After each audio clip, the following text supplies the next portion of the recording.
Ustedes saben que habitualmente abordamos los temas locales, pero como no hay un mango y los mangos se dirimen en las economías nacionales, en este momento vale que contemos, hay una reunión en la Casa Rosada de la que participan el presidente Javier Milei, la hermana y secretaria de la presidencia Karina Milei, el jefe de gabinete de ministros Guillermo Francos, la ministra de Seguridad Patricia Bullrich, el asesor al que antes le decían Estrella y después del domingo no sé si le dirán Estrellado, Santiago Caputo, el titular de la Cámara de Diputados Martín Menem y el vocero Manuel Adorni.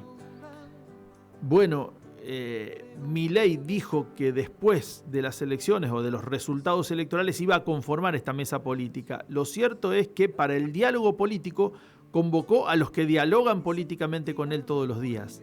Ni uno más, ni uno menos. ¿Y qué dijeron los gobernadores? Porque entre las, si se quiere, declaraciones de Milei en términos de autocrítica, dijo que esa mesa de diálogo, acaso admitiendo que mucho diálogo no había, iba a estar habilitada para los gobernadores. ¿Qué dijeron los gobernadores? Nadie nos avisó, como el Lole en la inundación. A mí nadie me avisó, dijeron, y se tuvieron que quedar en la casa, en sus provincias. Así que, amigos, en la mesa de discusión política de Milei para cambiar la cosa están los mismos de siempre, los que dejaron las cosas como están. Los gobernadores, por ahora, como dicen en el barrio, ñaca. Este es un tema de Ignacio Copani, de reciente aparición, y este se suma al de Lali Espósito, que ahora, si lo tenés para rafaguear, también lo vamos a compartir. Y se genera un hecho interesante en torno a la figura del presidente Javier Milei, inseparable de su hermana. Este tema es claramente dedicado a Karina Milei. En esta era tecnológica, en esta era de redes sociales,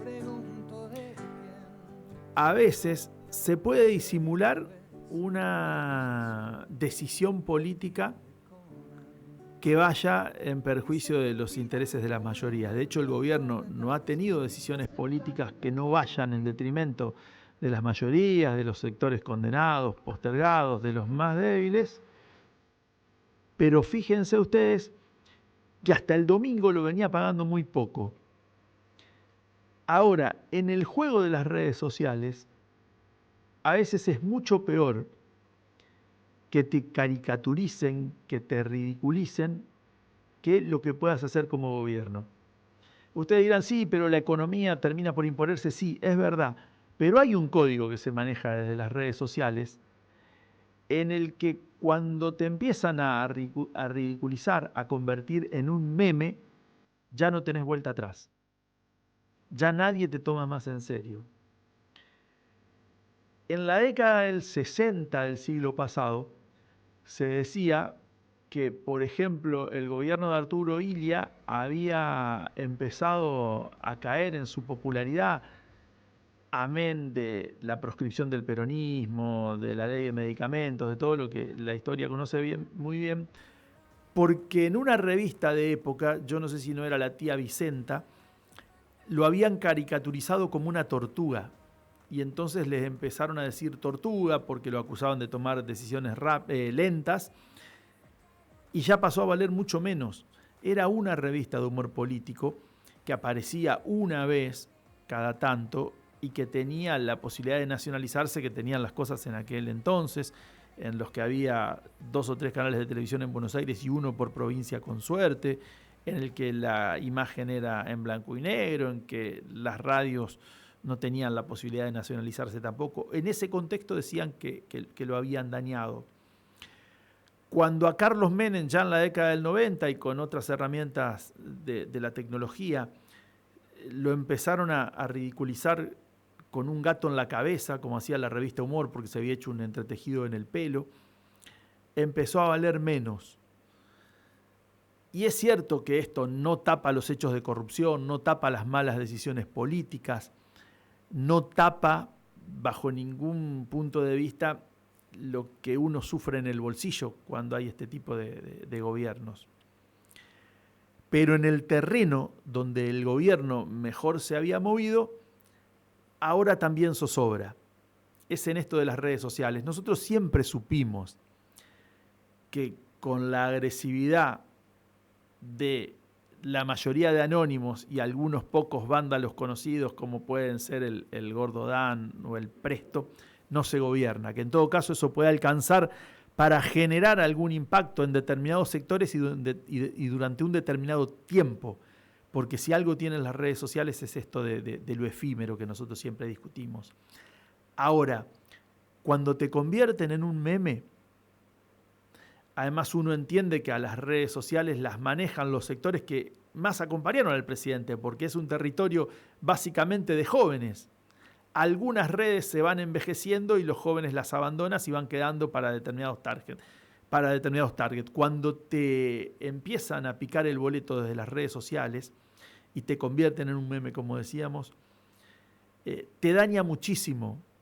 No te daña, insisto, más que privar a los jubilados de una jubilación digna, negarles un aumento equivalente a 2 docenas de empanada. No te daña más que meterte con los pacientes niños oncológicos. No te daña más que regodearte con la desgracia ajena. No te daña más que no cuidar las rutas. Pero hay un juego en el que daña más o menos lo mismo, o parecido.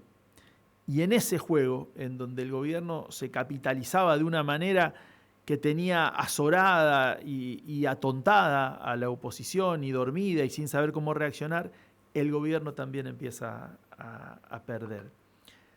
Si alguna lección le ha dejado al gobierno y si es que es capaz de tomar lecciones y de anotar el comicio del domingo, si alguna lección le ha dejado, tiene que ver en todo caso con que no se gobierna con el fenómeno de las redes sociales, aun cuando ahí se puede perder también.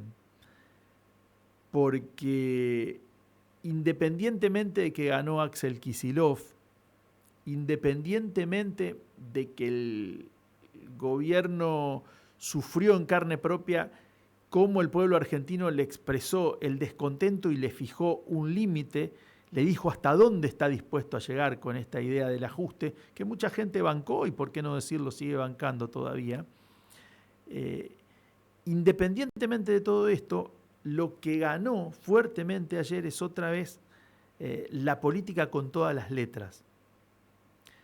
Mientras estos bravucones de las redes sociales se entretienen buscando likes, pescando seguidores con el golpe repentino de efecto, efímero pero repentino, multiplicado, mientras desde el anonimato insultan con lo más sagrado que puedan tener cualquiera de ustedes, cualquiera de nosotros, mientras gritan para, en todo caso, disimular el vacío del contenido que jamás tendrán, mientras todo esto sucede, se activó la maquinaria de la política con las herramientas de siempre. Las herramientas que a veces la política también prescinde porque se distrae o se engaña a sí misma y cree que las cosas han cambiado demasiado. Pero esa idea del cuerpo a cuerpo, esa idea de ir a hablarle al vecino de lo que siente, compartir el mate, explicar lo que está pasando, prestarle la oreja, eso no ha cambiado porque las relaciones humanas son eso. Piensen ustedes en la pandemia. ¿Se acuerdan cuando en la pandemia los que tenían laburo, ¿no? Los que cobraban todos los meses un sueldo y decían, che, yo quiero estar toda la vida acá, estoy cocinando, me compro esto, me compro lo otro, lo subo al Instagram, me lo traen a mi casa por un delivery, hago peñas virtuales, me tomo mi botella de vino. Pero después necesitábamos la calidez del otro, del otro humano, ¿no? Del amigo, del tío, del vecino, del pariente. Necesitábamos compartir inclusive la desgracia, porque eso nos hace absolutamente humanos. Y las redes sociales te aportan un poquito de todo eso para la política. Un poco, a veces un poco más, pero nunca el total. El domingo el gobierno recibió un baño de política real. La idea de que las cosas se transforman cerquita del otro, abrazado con el otro, sintiendo lo que le pasa al otro. Y en este sentido, ese escenario que el gobierno dominaba y que lo tenía casi como un único indicador, las redes sociales para ganar y para contar cómo bajaba la inflación, un indicador de la economía, el otro de la percepción social, nada más que eso, el domingo hubo un baño de realidad. Apareció la política.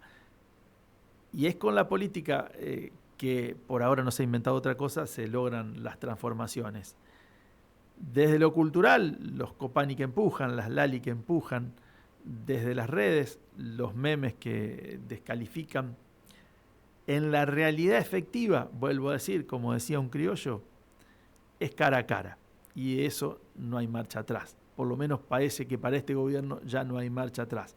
Empezó un declive que ni los jetones de las redes sociales, ni los métodos de ajuste salvaje, ni las bravuconadas en los actos públicos le podrán hacer echar la marcha atrás.